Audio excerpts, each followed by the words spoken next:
ನಮಸ್ಕಾರ ವೀಕ್ಷಕರೇ, ಪಾಕಶಾಸ್ತ್ರ ಚಾನಲ್ಗೆ ಸ್ವಾಗತ. ನಾನಿವತ್ತು ತೊಂಡೆಕಾಯಿಯಿಂದ ಒಂದು ಸ್ಪೆಷಲ್ ಆಗಿರುವಂಥ ಒಂದು ರೆಸಿಪಿಯನ್ನು ರೆಡಿ ಮಾಡ್ತಾ ಇರೋದು. ತೊಂಡೆಕಾಯಿ ತೊಗೊಂಬಂದರೆ ಖಂಡಿತ ಈ ರೀತಿ ಟ್ರೈ ಮಾಡ್ಕೊಳ್ಳಿ. ತುಂಬಾ ಟೇಸ್ಟ್ ಸಖತ್ತಾಗಿ ಬರುತ್ತೆ, ಸ್ಪೆಷಲ್ ಆಗಿನೂ ಇರುತ್ತೆ. ನಿಮಗೆ ಇದು ಹೊಸ ರುಚಿ ಅನಿಸುತ್ತೆ ನೋಡಿ. ಸುಮಾರು ವಿಧಾನದಲ್ಲಿ ಮಾಡ್ತಿರ್ಬೋದು, ಒಮ್ಮೆ ಈ ರೀತಿ ಟ್ರೈ ಮಾಡ್ಕೊಳ್ಳಿ, ತುಂಬ ಸಖತ್ತಾಗಿ ಬರುತ್ತೆ ಇದು.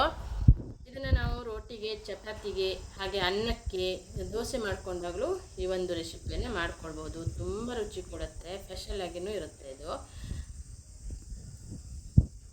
ನನ್ನ ಚಾನಲನ್ನು ಫಸ್ಟ್ ಟೈಮ್ ನೋಡ್ತಾ ಇದ್ದರೆ ಸಬ್ಸ್ಕ್ರೈಬ್ ಮಾಡ್ಕೊಳ್ಳಿ, ಪಕ್ಕದಲ್ಲಿರುವಂಥ ಬೆಲ್ ಬಟನನ್ನು ಕ್ಲಿಕ್ ಮಾಡಿ, ವಿಡಿಯೋನ ಇನ್ನೊಬ್ಬರಿಗೂ ಶೇರ್ ಮಾಡಿ, ಲೈಕ್ ಮಾಡಿ, ಸಪೋರ್ಟ್ ಮಾಡಿ. ಇಲ್ಲಿ ಒಂದು 1/4 kg ಆಗೋಷ್ಟು ತೊಂಡೆಕಾಯಿ ಇದೆ. ಇದನ್ನು ಚೆನ್ನಾಗಿ ವಾಶ್ ಮಾಡಿಕೊಂಡು ರೆಡಿ ಮಾಡಿ ಇಟ್ಕೊಂಡಿದ್ದೆ. ಇದನ್ನೀಗ ಚೆನ್ನಾಗಿ ವಾಶ್ ಮಾಡಿಕೊಂಡು ರೆಡಿ ಮಾಡಿ ಇಟ್ಕೊಂಡಿರೋದು ಇದು. ಇದನ್ನು ಒಂದು ಪುಟಾಣಿಯಿಂದ ನಾನೀಗ ಅದನ್ನು ಜಜ್ಜಿಕೊಳ್ತೇನೆ. ಈಗ ನಾನು ಚಾಕುವಲ್ಲಿ ಕಟ್ ಮಾಡ್ತಾ ಇಲ್ಲ. ಇದನ್ನು ಜಜ್ಜಿಕೊಂಡು ಈ ರೀತಿ ಸಾಂಬಾರು ಪಲ್ಯ ಮಾಡಿಕೊಂಡ್ರೆ ಸೂಪರ್ ಟೇಸ್ಟ್ ಕೊಡುತ್ತೆ, ನ್ಯಾಚುರಲ್ ಆಗಿ ಟೇಸ್ಟ್ ಬರುತ್ತೆ. ಅದನ್ನು ನಾವು ಕಬ್ಬಿಣ ಅಥವಾ ಚಾಕುವಿಂದ ಕಟ್ ಮಾಡಿದಾಗ ಅದ್ರ ಟೇಸ್ಟ್ ಸ್ವಲ್ಪ ಕಡಿಮೆ ಅನಿಸುತ್ತೆ. ಅದೇ ರೀತಿ ನಾವು ಕೊತ್ತಂಬರಿ ಸೊಪ್ಪೆಲ್ಲ ತೊಗೊಬಂದರೆ ಅದನ್ನು ಚಾಕುವಲ್ಲಿ ಕಟ್ ಮಾಡಿದಾಗ ಅದು ಫ್ಲೇವರ್ ಕಡಿಮೆ ಆಗುತ್ತಂತೆ. ಅದನ್ನು ಕೈಯಲ್ಲಿನೇ ಸಣ್ಣ ಸಣ್ಣದಾಗಿ ಅದನ್ನು ಕಟ್ ಮಾಡಿ ಆವಾಗಲೇ ಅದನ್ನು ಹಾಕಿಬಿಟ್ರೆ ಅದು ಟೇಸ್ಟು ಇದ್ದಂಗೆ ಇರುತ್ತೆ, ಅದೇ ಫ್ಲೇವರ್ ಕೊಡುತ್ತೆ ಅದು. ಈಗ ಎಲ್ಲ ತೊಂಡೆಕಾಯನ್ನು ನಾನು ಇದನ್ನು ಈ ರೀತಿ ಜಜ್ಜಿಕೊಂಡು ರೆಡಿ ಮಾಡ್ಕೊಳ್ತೇನೆ. ಈಗ ನೀವು ಒಮ್ಮೆ ಈ ರೀತಿ ಟ್ರೈ ಮಾಡ್ಕೊಳ್ಳಿ, ತುಂಬ ಟೇಸ್ಟ್ ಕೊಡುತ್ತೆ. ಈ ರೀತಿ ಜಜ್ಜಿಬಿಟ್ಟು ನಾವು ಮಸಾಲೆಗಳನ್ನು ಹಾಕಿ ಅದನ್ನು ಫ್ರೈನೂ ಮಾಡ್ಕೊಳ್ಬೋದು, ತುಂಬ ರುಚಿಯಾಗಿರುತ್ತೆ. ಆ ಫ್ರೈನೂ ಕೂಡ ಈ ರೀತಿ ಪಲ್ಯ ಅಥವಾ ಸಾಂಬಾರು ಮಾಡ್ಕೊಂಡಾಗಲೂ ಹಂಗೆ ಟೇಸ್ಟು ಸಖತ್ತಾಗಿ ಬರುತ್ತೆ. ಈಗ ಎಲ್ಲ ತೊಂಡೆಕಾಯನ್ನು ನಾನು ಜಜ್ಜಿಕೊಂಡು ರೆಡಿ ಮಾಡ್ಕೊಳ್ತಾ ಇದ್ದೆ. ಈ ರೀತಿ ಎಲ್ಲವನ್ನು ಜಜ್ಜಿಕೊಳ್ಬೇಕು. ಈಗ ಜಜ್ಜಿದಾಗಿದೆ ನೋಡಿ. ಇದನ್ನು ಈಗ ಸೈಡಲ್ಲಿ ಇಟ್ಕೊಳ್ಳೋಣ.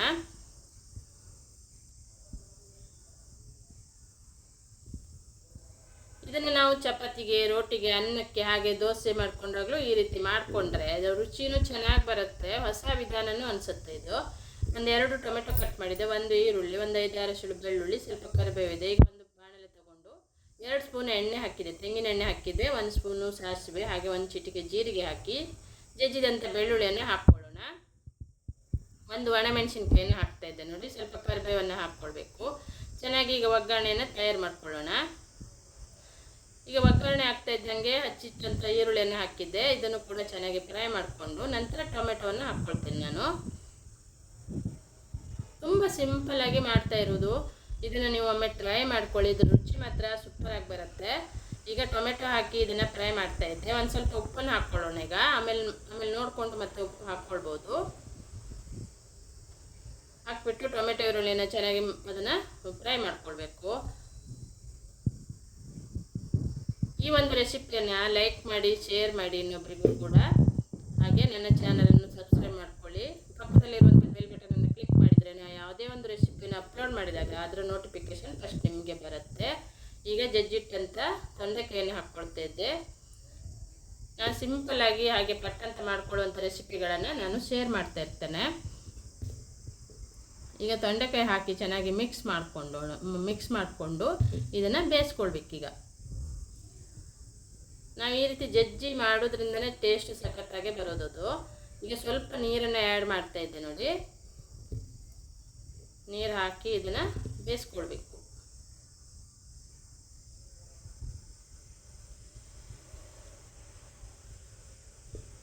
ಈಗ ಮುಚ್ಚಿಬಿಟ್ಟು ಇದನ್ನು ಬೇಯಿಸ್ಕೊಳ್ಳೋಣ.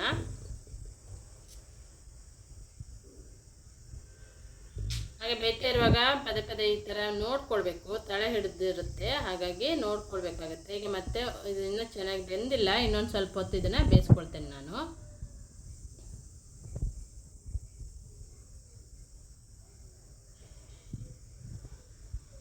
ಈಗ ಇದನ್ನು ಮತ್ತೆ ನಾನು ಮುಚ್ಚಿಬಿಟ್ಟು ಮತ್ತೆ ಬೇಯಲಿಕ್ಕೆ ಇಟ್ಟಿದ್ದೆ. ಅಷ್ಟೊತ್ತಿಗೆ ಇಲ್ಲಿ ಮಸಾಲೆಯನ್ನು ರುಬ್ಕೊಳ್ಳೋಣ. ಒಂದು ಅರ್ಧ ಬೌಲ್ ಆಗುವಷ್ಟು ಹಸಿ ತೆಂಗಿನಕಾಯಿ ತುರಿಯನ್ನು ತೊಗೊಂಡಿದ್ದೆ. ನಿಮ್ಮ ಪ್ರಮಾಣ ನೋಡಿಕೊಂಡು ನೀವು ಮಾಡ್ಕೊಳ್ಬೋದು. ಜಾಸ್ತಿ ಮಾಡೋರಿದ್ದರೆ ತೆಂಗಿನಕಾಯಿ ತುರಿ ಸ್ವಲ್ಪ ಜಾಸ್ತಿನೇ ಹಾಕ್ಕೊಳ್ಬೋದು. ಇಲ್ಲಿ ನಾನೊಂದು ಅರ್ಧ ಬೌಲ್ ಆಗೋಷ್ಟು ಹಾಕ್ಕೊಂಡಿದ್ದೆ. ಹಾಗೆ ಖಾರದ ಪುಡಿಯನ್ನು ಹಾಕಿ ಮಾಡ್ತಾಯಿದ್ದೆ ನಾನು. ಮನೆಯಲ್ಲಿ ಮಾಡಿರುವಂಥ ಖಾರದ ಪುಡಿ ಇದು. ಇದನ್ನು ನಮ್ಮ ಖಾರಕ್ಕೆ ಹಾಗೆ ರುಚಿಗೆ ಅನುಗುಣಕ್ಕೆ ತಕ್ಕಂತೆ ಹಾಕ್ಕೊಳ್ಬೋದು. ಮತ್ತು ಕಡಿಮೆ ಅನಿಸಿದರೆ ಆ ನಂತರನೂ ಹಾಕ್ಕೊಳ್ಬೋದು. ರುಬ್ಲಿಕ್ಕೂ ಸ್ವಲ್ಪ ಹಾಕ್ತೇನೆ. ನೋಡ್ಕೊಂಡು ಮತ್ತೆ ಹಾಕ್ಕೊಳ್ಳಿಕ್ಕಾಗತ್ತೆ. ಒಂದು ಅರ್ಧ ಈರುಳ್ಳಿ, ಒಂದು 2-3 ಎಸಳು ಬೆಳ್ಳುಳ್ಳಿಯನ್ನು ಹಾಕಿದ್ದೆ ನೋಡಿ. ಇದನ್ನು ಈಗ ತರಿಯಾಗಿ ರುಬ್ಕೊಳ್ಬೇಕು. ಈ ಕಡೆ ತೊಂಡೆಕಾಯಿನೂ ಚೆನ್ನಾಗಿ ಬೆಂದಿದೆ. ಈಗ ಫುಲ್ ಕಲರೆಲ್ಲ ಚೇಂಜ್ ಆಗಿಬಿಟ್ಟಿದೆ ನೋಡಿ, ಬೆಂದದ್ದು ಗೊತ್ತಾಗುತ್ತೆ ನಿಮಗೆ. ಇದು ಬೆಂದು ರೆಡಿಯಾಗಿದೆ. ಈಗ ರುಬ್ಬಿದಂಥ ಮಸಾಲೆಯನ್ನು ಹಾಕ್ಕೊಳ್ಳೋಣ. ಇದನ್ನು ತುಂಬ ನೈಸಾಗಿ ರುಬ್ಬಲಿಲ್ಲ, ಸ್ವಲ್ಪ ತರಿಯಾಗಿ ರುಬ್ಬಿರೋದು ಇದು.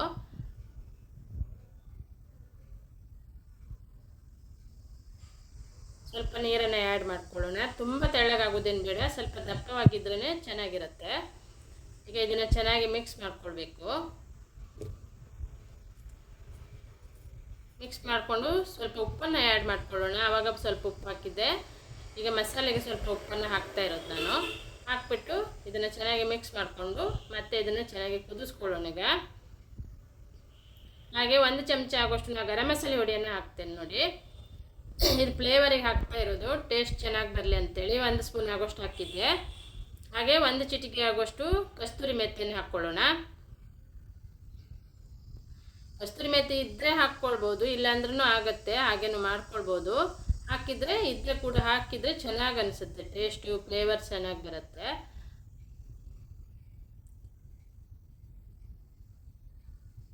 ಹಾಗೆ 1 ಸಣ್ಣ ಪೀಸ್ ಆಗೋಷ್ಟು ಬೆಲ್ಲವನ್ನು ಹಾಕಿದ್ದೆ. ಬೆಲ್ಲ ನಿಮ್ಮ ಆಪ್ಷನ್, ಬೇಕಂದರೆ ಹಾಕ್ಕೊಳ್ಬೋದು, ಬೇಡ ಅಂದ್ರೂ ಬೆಲ್ಲ ಹಾಕಿದ್ರೂ ಮಾಡ್ಕೊಳ್ಬೋದು. ಅದು ಕೂಡ ಹಾಗೆ ಬೆಲ್ಲ ಹಾಕಿ ಮಾಡಿದವರಿಗೆ ಬೆಲ್ಲ ಹಾಕಿದ್ರೇ ಟೇಸ್ಟ್ ಬರೋದು, ಆವಾಗಲೇ ಅದ್ರ ಟೇಸ್ಟ್ ಚೆನ್ನಾಗಿ ಅನಿಸುತ್ತೆ. ಈಗ ಇದನ್ನು ಹಾಕಿಬಿಟ್ಟು ಚೆನ್ನಾಗಿ ಈಗ ಕುದಿಸ್ಕೊಂಡಿದ್ದೆ ನಾನು. ಎಲ್ಲ ಮಸಾಲೆನೂ ಚೆನ್ನಾಗಿ ಕುದ್ದು ಅದು ಚೆನ್ನಾಗಿ ಸೆಟ್ಟಾಗಿದೆ. ಈಗ ತೊಂಡೆಕಾಯಿ ಸಾಂಬಾರು ಆಲ್ಮೋಸ್ಟ್ ರೆಡಿಯಾಗಿದೆ ವೀಕ್ಷಕರೇ. ನೀವು ಒಮ್ಮೆ ಟ್ರೈ ಮಾಡಿ, ಹಾಗೆ ಕಮೆಂಟ್ ಬಾಕ್ಸಲ್ಲಿ ಕಮೆಂಟನ್ನು ಬರ್ತಿಳಿಸಿ. ಈಗ ನಾನಿಲ್ಲಿ ಸ್ಟವನ್ನು ಆಫ್ ಮಾಡ್ಕೊಳ್ತೇನೆ ನೋಡಿ. ಈಗ ತೊಂಡೆಕಾಯಿ ಸಾಂಬಾರು, ತೊಂಡೆಕಾಯಿ ಪಲ್ಯನೂ ಅಂತ ಹೇಳ್ಬೋದು, ಚೆನ್ನಾಗಿ ರೆಡಿಯಾಗಿ ಸೂಪರಾಗಿ ಬಂದಿದೆ. ಟೇಸ್ಟು ಸಖತ್ತಾಗಿ ಬಂದಿದೆ. ನೀವು ರೋಟಿ, ಚಪಾತಿ ಏನೇ ಮಾಡಿಕೊಂಡ್ರು, ದೋಸೆ ಮಾಡಿಕೊಂಡ್ರು ಈ ಒಂದು ರೆಸಿಪಿಯನ್ನು ಮಾಡ್ಕೊಳ್ಳಿ. ನಿಮಗೆ ಮತ್ತೆ ಮತ್ತೆ ಮಾಡ್ಕೊಳ್ಬೇಕು ಅನಿಸುತ್ತೆ, ತುಂಬ ಟೇಸ್ಟ್ ಕೊಡುತ್ತೆ ಇದು. ಇದೇ ರೀತಿ ನನ್ನ ಹೊಸ ರೆಸಿಪಿಗಾಗಿ ನನ್ನ ಚಾನಲನ್ನು ಸಬ್ಸ್ಕ್ರೈಬ್ ಮಾಡ್ಕೊಳ್ಳಿ. ಪಕ್ಕದಲ್ಲಿರುವಂಥ ಬೆಲ್ ಬಟನನ್ನು ಕ್ಲಿಕ್ ಮಾಡಿದರೆ ನಾನು ಯಾವುದೇ ಒಂದು ರೆಸಿಪಿನ ಅಪ್ಲೋಡ್ ಮಾಡಿದಾಗ ಅದರ ನೋಟಿಫಿಕೇಷನ್ ಫಸ್ಟ್ ನಿಮಗೆ ಬರುತ್ತೆ. Thank you.